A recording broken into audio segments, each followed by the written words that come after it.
Tungkol ito sa statement ni Amy Marcos, mga kabunyog, tungkol sa mainit na issue tungkol sa pagkamatay ni Paulo Tantoco.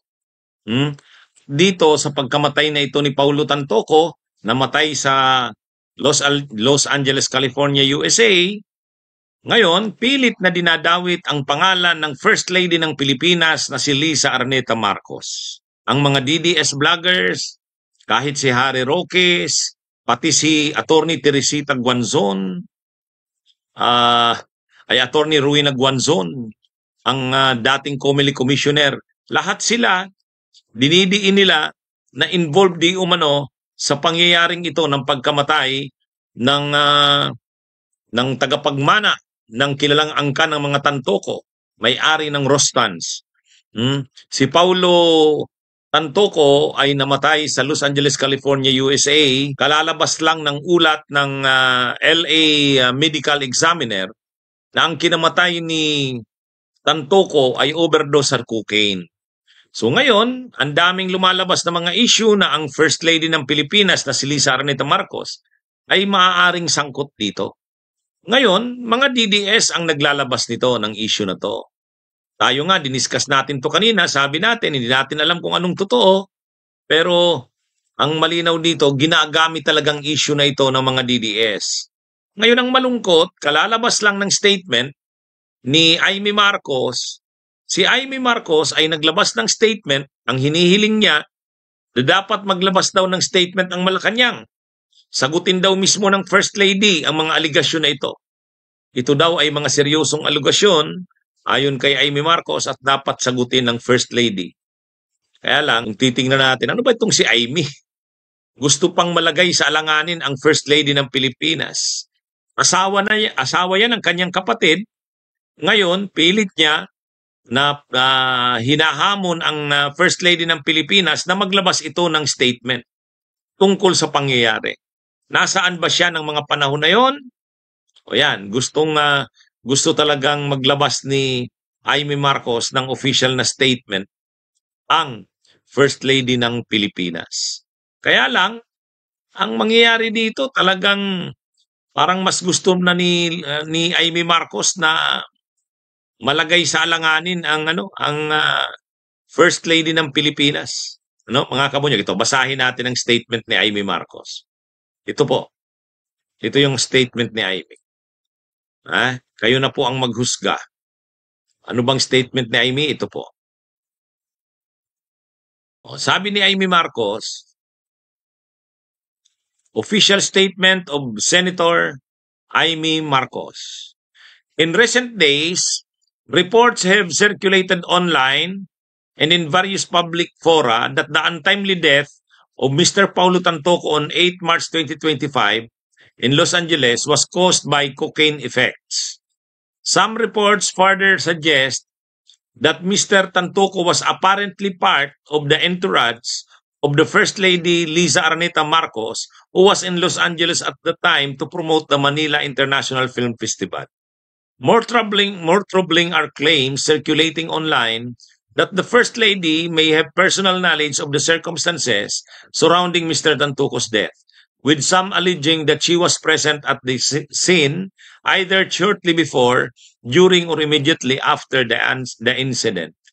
Given the gravity of these allegations and the matter's undeniable public interest, I urge Malacanang to issue a comprehensive report on the circumstance of Mr. Tantoco's death, including any involvement, direct or indirect, of the First Lady or other Philippine government officials. I also call for the clarification of the First Lady's whereabouts at the relevant time, as may be reflected in official records, such as the medical examiner's report, to dispel further speculation.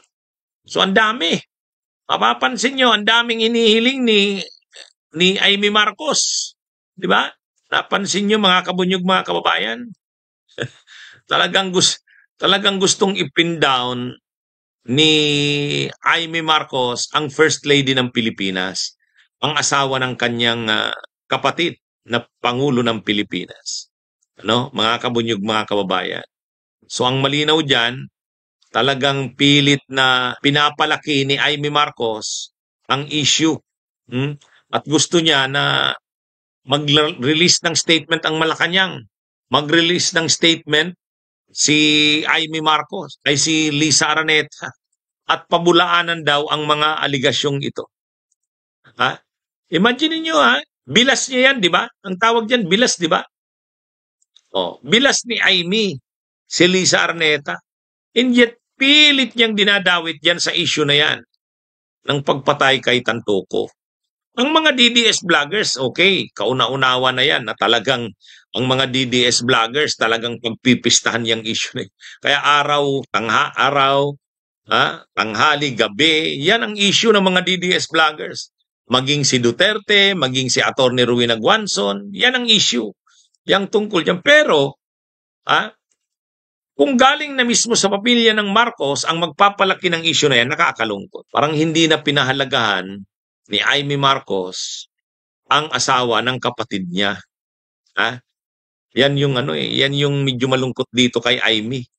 Makita nyo naman, binasa ko kanina yung panawagan ni Amy. Dapat magpaliwanag ang Malacanang. Dapat maglabas ng statement ang First Lady ng Republika ng Pilipinas. Gusto talagang gipitin, gusto talagang ilagay sa alanganin ni Amy Marcos ang First Lady ng Pilipinas. Wala na. Talagang hindi na Marcos ang mga naiisip nito ni Amy Marcos. Tulad sa ganitong bagay, dapat, dahil isang pamilya sila, protektahan niya si Lisa Araneta, asawa ng kapatid niya yan. Hipag ba? Sorry. Hipag pala yun. Maghipag si Amy at si Lisa Araneta. Hindi naman lang, kahit hindi na lang para kay Lisa Araneta, para na lang sa kapatid niya. Kapatid niya ang presidente. Unang-una, anong gustong mangyari ni Amy Marcos? Talagang idiin si Lisa Araneta.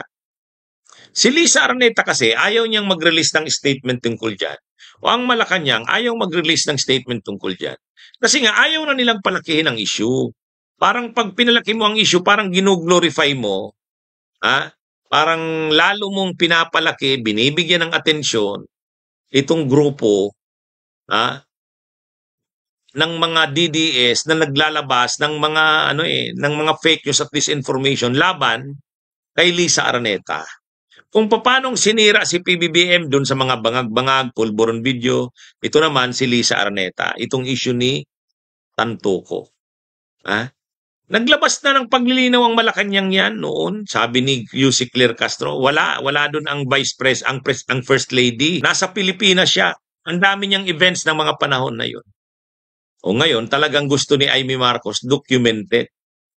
Parang susumpaan mo na talagang ganito ang naging lakad ng First Lady. So wala, hindi totoo yung mga issue na yan.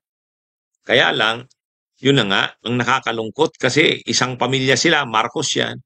Dapat si Amy Marcos, pinapahalagahan ang hipag niya. Asawa yan ng kapatid niya Kung mayroon mang magmo-motion ng ganyan, magsasabi ng ganyan, na dapat daw mag-imbestigahan ang First Lady, wag si Amy. Ibang tao na lang.